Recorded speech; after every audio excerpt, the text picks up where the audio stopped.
try that again. Bibliobibuli. Bibliobibuli. Bibliobibuli. Bibliobibuli. Hi, I'm Lexatron. And I'm Biggs. And we are Bibliobibuli. Yeah. That was good. That was better. Yeah. It's a mouthful, that word. Yeah, to say the least.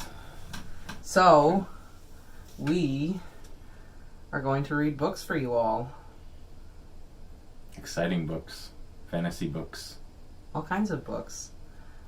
We got the idea. When did we get this idea? We just we were talking about books and read-alongs and... When I said I didn't ever read Harry Potter, I think was the first time. Yep, and I said, I'm going to read Harry Potter to you. Mm-hmm. And we thought, why not film this?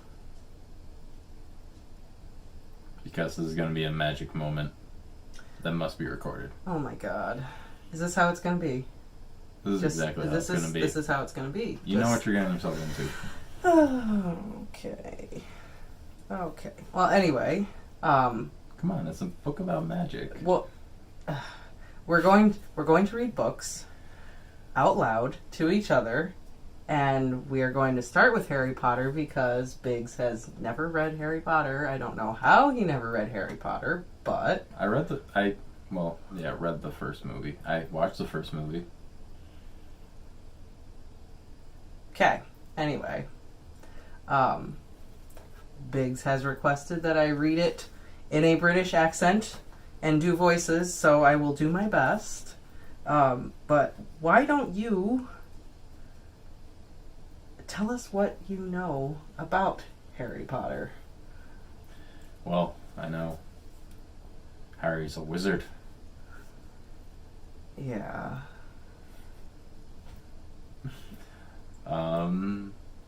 He has a best friend named Ron Weasley. And Hermione.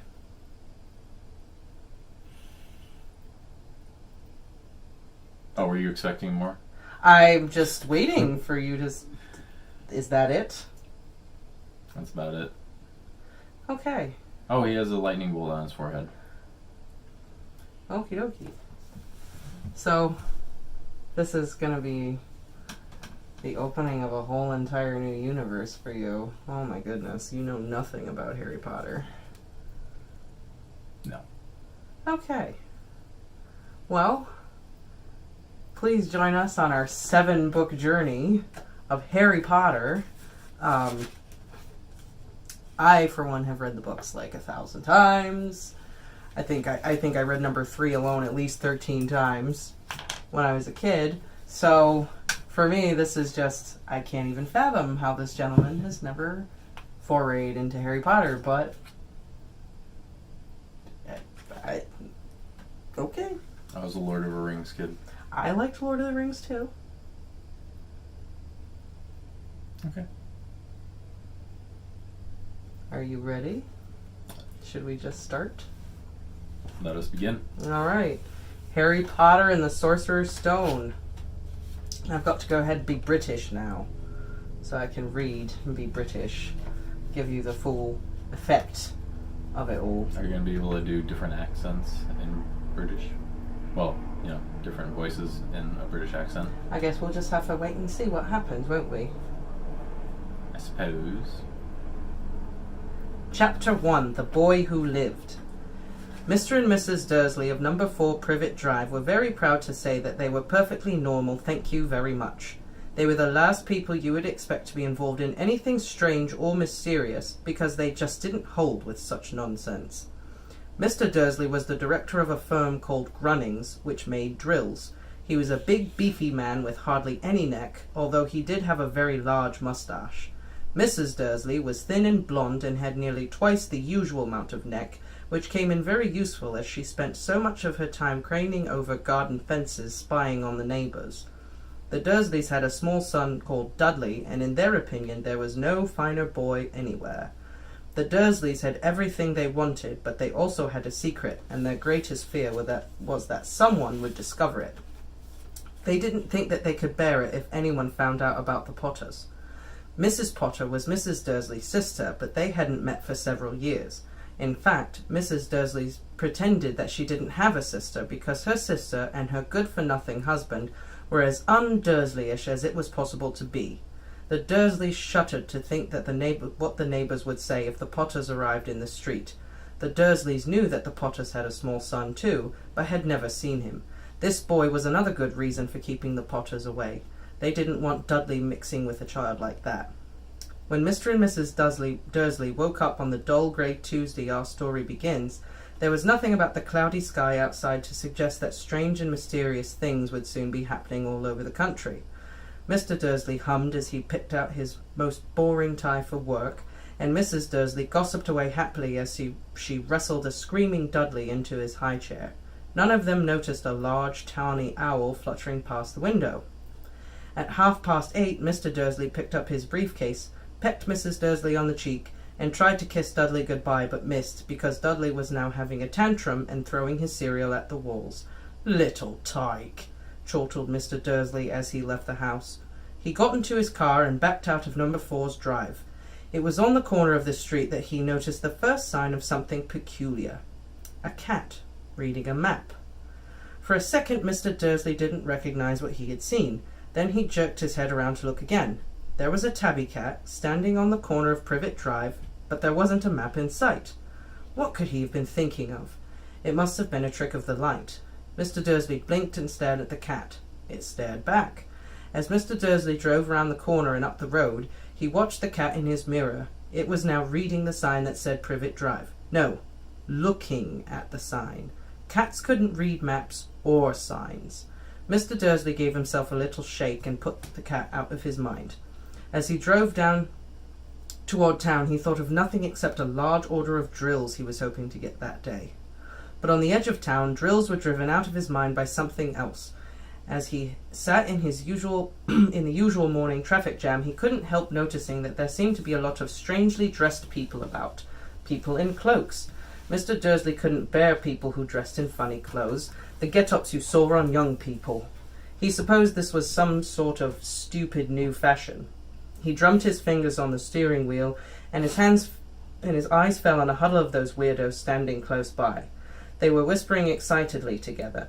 Mr. Dursley was enraged to see that a couple of them weren't young at all. Why, that man had to be older than he was, and wearing an emerald green cloak. The nerve of him! But then it struck Mr. Dursley that this was probably some silly stunt. These people were obviously collecting for something. Yes, that would be it. The traffic moved on, and a few minutes later Mr. Dursley arrived in the Grunnings' parking lot, his mind back on drills. Mr. Dursley always sat with his back to the window in his office on the 9th floor. If he hadn't, he might have found it harder to concentrate on drills that morning. He didn't see the owls swooping past in broad daylight, though people down the street did. They pointed and gazed open-mouthed as owl after owl sped overhead. Most of them had never seen an owl at night time. Mr. Dursley, however, had a perfectly normal owl-free morning. He yelled at 5 different people. He made several important telephone calls and shouted a bit more. He was in a very good mood until lunchtime, which he thought he'd stretch his legs and walk across the road to buy himself a bun from the bakery. He'd forgotten all about the people in cloaks until he passed a group of them next to the baker's. He eyed them angrily as he passed. He didn't know why, but they made him uneasy.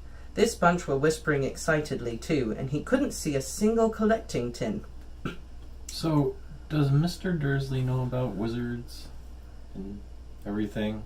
Or is he just in denial of all this? Oh. Because I feel like the signs are very obvious that something weird is going on. And if he had any knowledge of the wizarding world, he would, notice something. I feel like if he knew, he would just ignore it, chalk it up to what it is, and just be like, wizards. Okay, because I was wondering if, his wife was keeping it from him, too. That she was related to those types of people. Is she related to those types of people? Didn't it say she was Harry's mother's sister? Maybe. You really want me to tell you stuff? Yeah, I mean, Well- that's not really a giveaway, yeah. She's Harry's aunt. Yeah. Well, I mean, it said it in the beginning of the book. Yeah, no. That's why. I can't tell you what they know and what they don't know.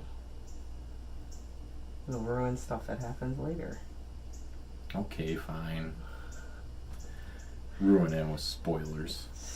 No spoilers allowed. Absolutely no spoilers allowed. It's 2019 and you don't know anything. So definitely no spoilers allowed. This is like a rare moment in time. Someone who literally has no idea about any of the things in this universe of magic. Okay. It was only on his way back past them, clutching a large donut in a bag, that he caught a few words of what they were saying. The Potters. That's right. That's what I heard. Yes, their son, Harry. Mr. Dursley stopped dead. Fear flooded him. He looked back at the whispers as if he wanted to say something to them, but thought better of it. He dashed back across the road, hurried up to his office, snapped at his secretary not to disturb him, seized his telephone, and had almost finished dialing his home number when he changed his mind.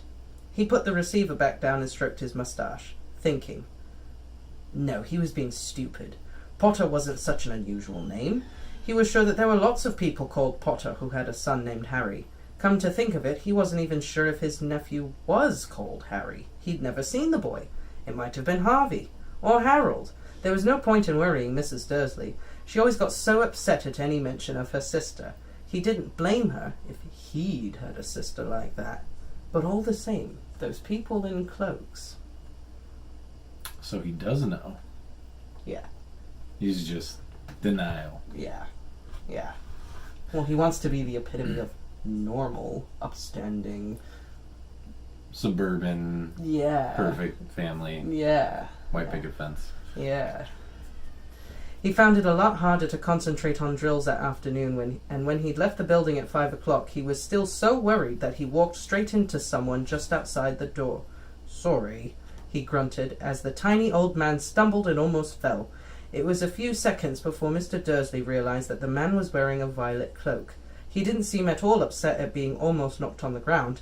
On the contrary, his face split into a wide smile, and he said in a squeaky voice that made passers-by stare, "Don't be sorry, my dear sir, for nothing could upset me today. Rejoice, for you know who has gone at last. Even muggles like yourself should be celebrating this happy, happy day."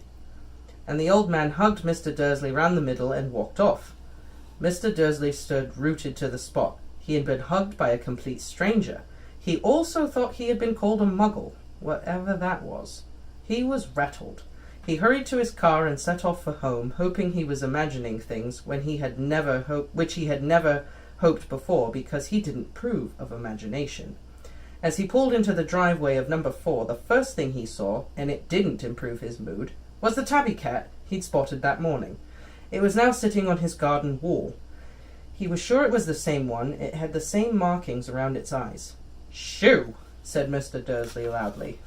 The cat didn't move. It just gave him a stern look.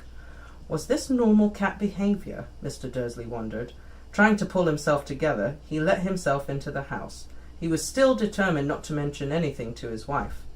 Mrs. Dursley had had a nice normal day. She told him over dinner about Mrs. Next Door's problems with her daughter and how Dudley had learned a new word.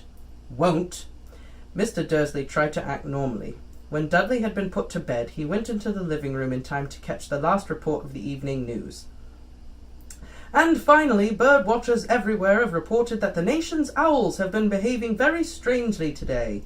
Although owls normally hunt at night and are hardly ever seen in the daylight, there have been hundreds of sightings of these birds flying in every direction since sunrise. Experts are unable to explain why the owls have suddenly changed their sleeping pattern. The newscaster allowed himself a grin. Most mysterious. And now over to Jim McGuffin with the weather. Going to be any more showers of owls tonight, Jim? Well, Ted, said the weatherman, I don't know about that, but it's not only the owls that have been acting oddly today. Viewers as far apart as Kent, Yorkshire, and Dundee have been phoning in to tell me that instead of the rain I promised yesterday, they've had a downpour of shooting stars. Perhaps people have been celebrating bonfire night early. It's not until next week, folks, but I can promise a wet night tonight. Mr. Dursley sat frozen in his armchair. Shooting stars all over Britain, owls flying by daylight, mysterious people in cloaks all over the place, and a whisper about the Potters. Mrs. Dursley came in the living room carrying 2 cups of tea. It was no good. He'd have to say something to her. He cleared his throat nervously. Petunia, dear, you haven't heard anything from your sister lately, have you? As he had expected, Mrs. Dursley looked shocked and angry. After all, they normally pretended she didn't have a sister. No, she said sharply. Why? Funny stuff on the news, Mr. Dursley mumbled. Owls, shooting stars, and there were a number of funny-looking people in town today. So? Snapped Mrs. Dursley. Well, I just thought maybe it was something to do with, her crowd. Mrs. Dursley sipped her tea through pursed lips. Mr. Dursley wondered whether he dared tell her he heard the name Potter. He decided he didn't dare. Instead he said, as casually as he could, Their son. He'd be about Dudley's age now, wouldn't he? I suppose so, said Mrs. Dursley stiffly. What's his name again? Howard, isn't it? Harry. Nasty common name, if you ask me. Oh, yes, said Mr. Dursley, his heart sinking horribly. Yes, I quite agree. He didn't say another word on the subject as they went upstairs to bed. While Mrs. Dursley was in the bathroom, Mr. Dursley crept to the bedroom window and peered down in front of the garden. The cat was still there. It was staring down Privet Drive as though it were waiting for something. Was he imagining things? Could all of this have to do with the Potters? If it did, if it got out that they were related to a pair of... Well, he didn't think he could bear it. The Dursleys got into bed. Mrs. Dursley fell asleep quickly, but Mr. Dursley lay awake, turning it all over in his mind. His last comforting thought before he fell asleep was that even if the Potters were involved, there was no reason for them to come near him and Mrs. Dursley. The Potters knew very well that he and Petunia thought about them and their kind. He wouldn't see how he and Petunia could get mixed up in anything that might be going on. He yawned and turned over. It wouldn't affect them. How very wrong he was. Mr. Dursley might have been drifting into an uneasy sleep, but the cat on the wall outside was showing no signs of sleepiness. It was sitting still as a statue, its eyes fixed unblinkingly on the far corner of Privet Drive. It didn't so much as quaver when a car door slammed on the next street, nor when 2 owls swooped overhead. In fact, it was nearly midnight before the cat moved at all. A man appeared on the corner the cat had been watching, appeared so suddenly and silently you'd have thought he just popped up out of the ground. The cat's tail twitched and its eyes narrowed. Nothing like this man had ever been seen on Privet Drive. He was tall, thin, and very old, judging by the silver of his hair and beard, which were both long enough to tuck into his belt. He was wearing long robes, a purple cloak that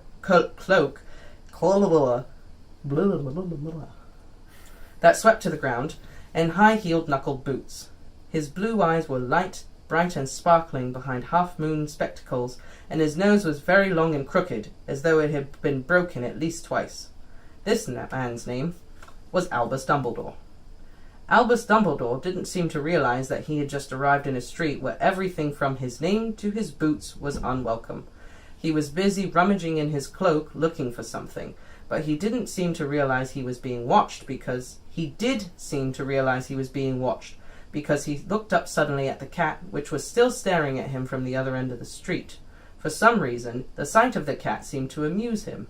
He chuckled and muttered, "I should have known." He found that what he was looking for in his inside pocket. It seemed to be a silver cigarette lighter. He flicked it open, held it up into the air, and clicked it. The nearest street lamp went out with a little pop. He clicked it again. The next street lamp flickered into darkness. 12 times he clicked the put outer until the only lights left on the street were 2 tiny pinpricks in the distance, which were the eyes of the cat watching him. If anyone looked out of their window now, even beady-eyed Mrs. Dursley, they wouldn't be able to see anything that was happening down on the pavement. Dumbledore slipped the put outer back into his cloak and set off down the street toward number 4, where he sat down on the wall next to the cat. You think with all the spells and stuff they've managed to name, they would come out with a better name than a put outer? Yeah. Feel What would you call it? An extinguisher, blackener. Yeah, because that's better than put outer. All I'm saying is Could have been they better. have some. Yeah. I feel like J.K. Rowling had an off day. Fancy seeing you here, Professor McGonagall. He turned to smile at the tabby, but it had gone. Instead, he was smiling at a rather severe-looking woman who was wearing square glasses exactly the shape of the markings that the cat had had around its eyes. She too was wearing a cloak, an emerald one. Her black hair was drawn into a tight bun. She looked distinctly ruffled. "How did you know it was me?" she asked. "My dear Professor, I've never seen a cat sit so stiffly." "You'd be stiff if you'd been sitting on a brick wall all day," said Professor McGonagall. "All day? When you could have been celebrating? I must have passed a dozen feasts and parties on my way here." Professor McGonagall sniffed angrily. "Oh, yes, everyone's celebrating all right," she said impatiently. "You'd think they'd be a bit more careful too, but no. Even the Muggles have noticed something's going on. It was on their news." She jerked her head back at the Dursleys' dark living room window. "I heard it. Flocks of owls, shooting stars. Well, they're not completely stupid. They were bound to notice something. Shooting stars down in Kent. I'll bet that was Daedalus Diggle. He never had much sense." "You can't blame them," said Dumbledore gently. "We've had precious little time to celebrate for 11 years. "I know that," said Professor McGonagall irritably. "But that's no reason to lose our heads. People are being downright careless, out on the streets in broad daylight, not even dressed in Muggle clothes, swapping rumours." She threw a sharp sideways glance at Dumbledore here, as though hoping he were going to tell her something, but he didn't. So she went on. "A fine thing it would be if on the day you-know-who seems to have disappeared at last, the Muggles found out all about us. I suppose he really has gone, Dumbledore?" "It certainly seems so," said Dumbledore. "We have much to be thankful for. Would you care for a lemon drop?" "A what?" "A lemon drop. They're a kind of Muggle sweet I'm rather fond of." "No, thank you," said Professor McGonagall coldly, as though she didn't think this was the moment for lemon drops. "As I say, even if you-know-who has gone—" "My dear Professor, surely a sensible person like yourself can call him by his name.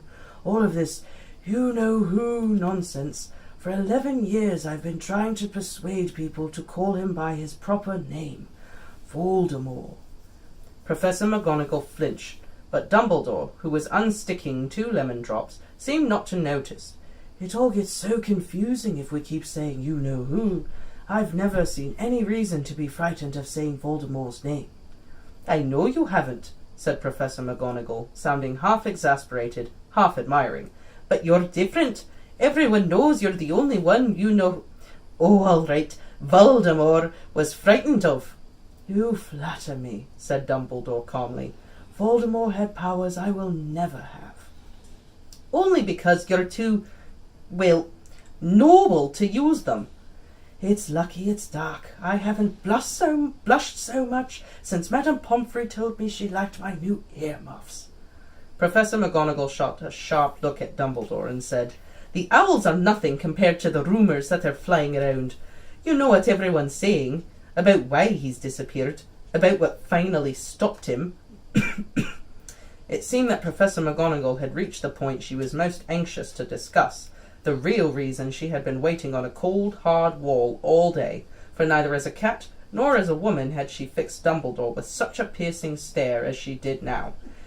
It was plain that whatever everyone was saying, she was not going to believe it until Dumbledore told her it was true. Dumbledore, however, was choosing another lemon drop and did not answer. "What they're saying," she pressed on, "is that last night Voldemort turned up in Godric's Hollow. He went to find the Potters. The rumour is that Lily and James Potter are that they're dead. Dumbledore bowed his head. Professor McGonagall gasped. Lily and James, I can't believe it. I didn't want to believe it. Oh, Albus. Dumbledore reached out and patted her on the shoulder. I know, he said heavily. Professor McGonagall's voice trembled as she went on. That's not all. They're saying he tried to kill the Potter's son, Harry, but he couldn't. He couldn't kill that little boy. No one knows why or how, but they're saying that when he couldn't kill Harry Potter, Voldemort's powers somehow broke, and that's why he's gone. Dumbledore nodded glumly. It's true, faltered Professor McGonagall. After all he's done, all the people he's killed, he couldn't kill a little boy. It's just astonishing. Of all the things to stop him. But how in the name of heaven did Harry survive? We can only guess, said Dumbledore. We may never know. Professor McGonagall pulled out a lace handkerchief and dabbed at her eyes beneath her spectacles. Dumbledore gave a great sniff as he took a golden watch from his pocket and examined it. It was a very odd watch. It had 12 hands, but no numbers. Instead, little planets were moving around the edge. It must have made sense to Dumbledore, though, because he put it back in his pocket and said, Hagrid's late.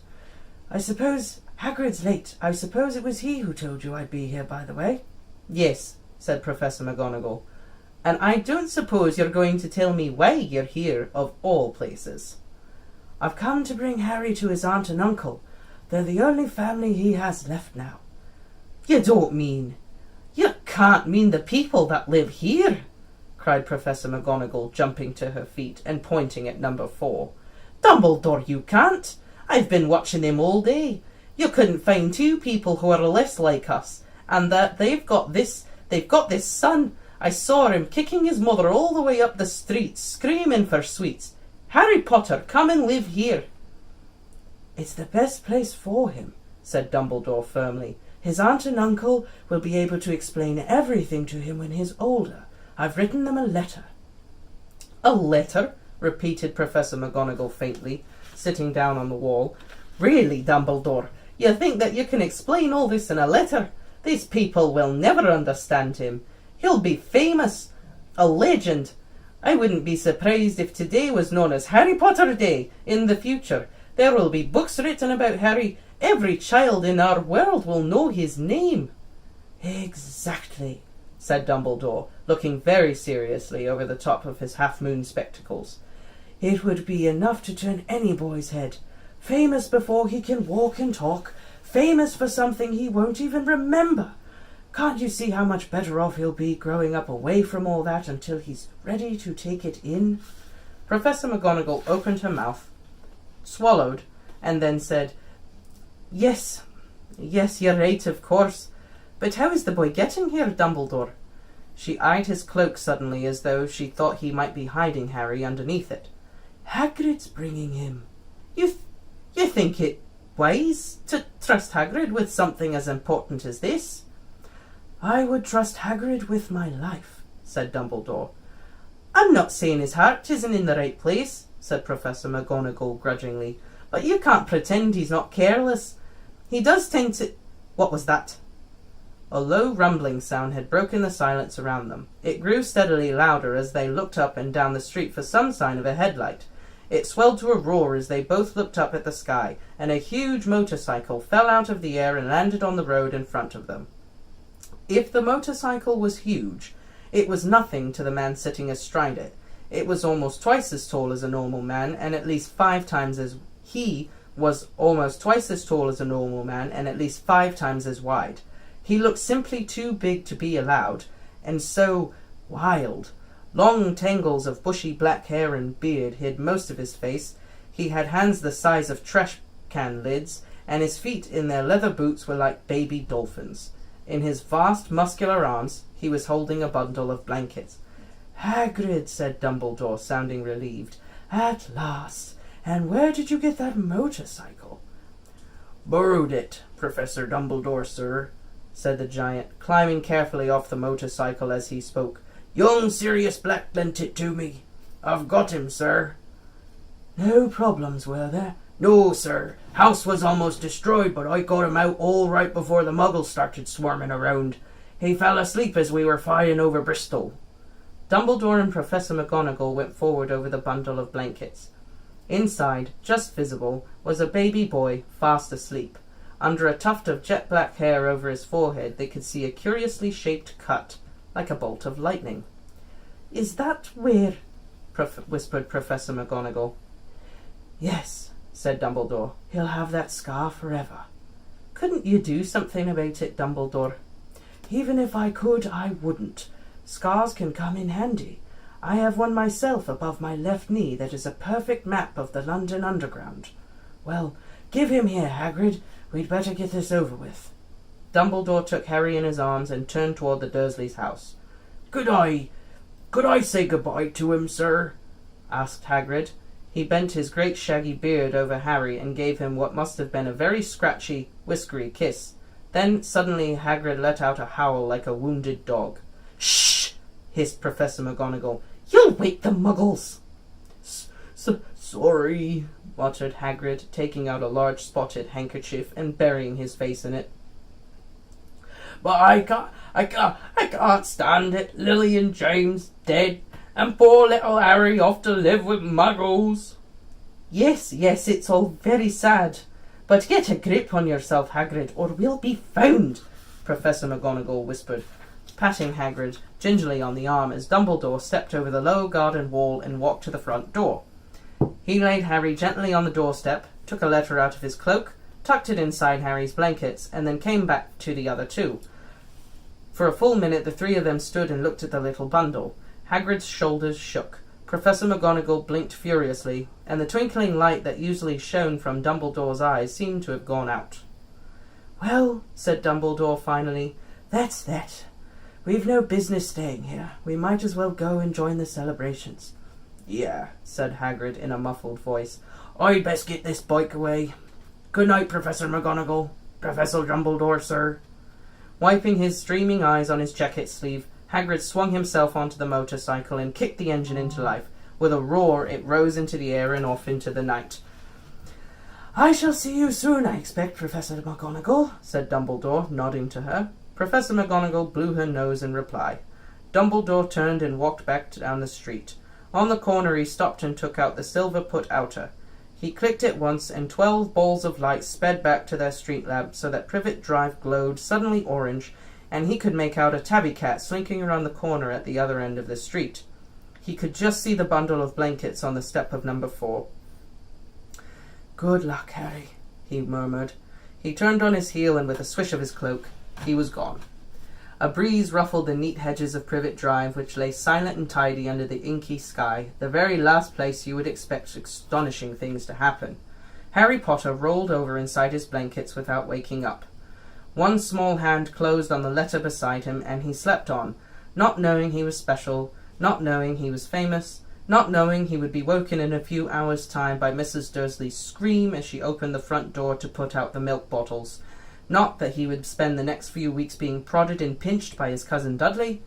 He wouldn't know that at this very moment, people meeting in secret all over the country were holding up their glasses and saying in hushed voices, "To Harry Potter, the boy who lived."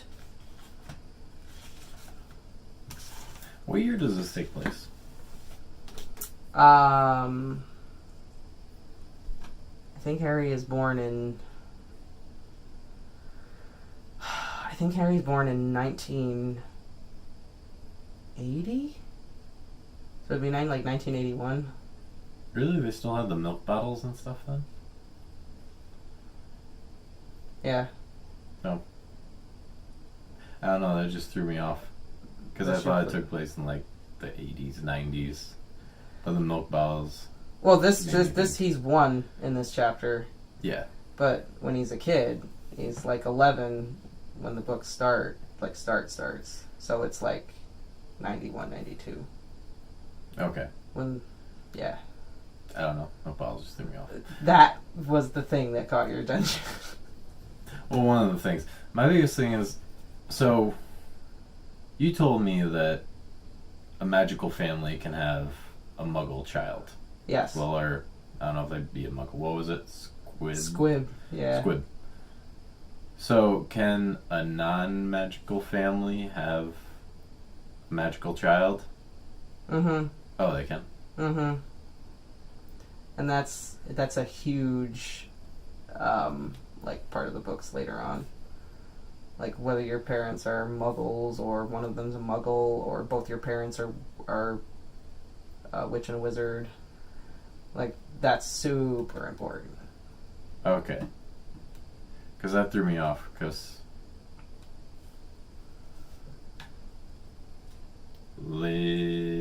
what's Harry's mother's name? Lily?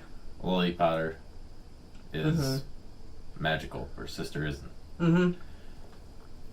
So I know that means that their parents were a wizard. Her parents are muggles. Okay. Yeah, that was my biggest question, really. How does the whole magic, not magic thing work with reproduction, I guess? More or less. How is magic passed on? Yeah. You can be muggles and have a magic baby. You can be a witch and wizard and have a non-magic baby. Or a magic baby. Or you can be one of each and have a muggle baby or a magic baby. So to be magic is kind of like a genetic mutation. Yeah. Yeah. Okay. Although I think if you have muggle parents but you're born a witch or a wizard, I think somewhere in your family tree somewhere there is like another witch or wizard. Like, I think that has to be present somewhere. Like, down in your lineage. These are questions we'll have to research. Do a Punnett square on it. Figure it out. I think Google will answer that for me. So what'd you think of the first chapter? What are your thoughts altogether, other than returnable milk bottles, and how does wizarding biodiversity work? The Dursleys sound like they suck.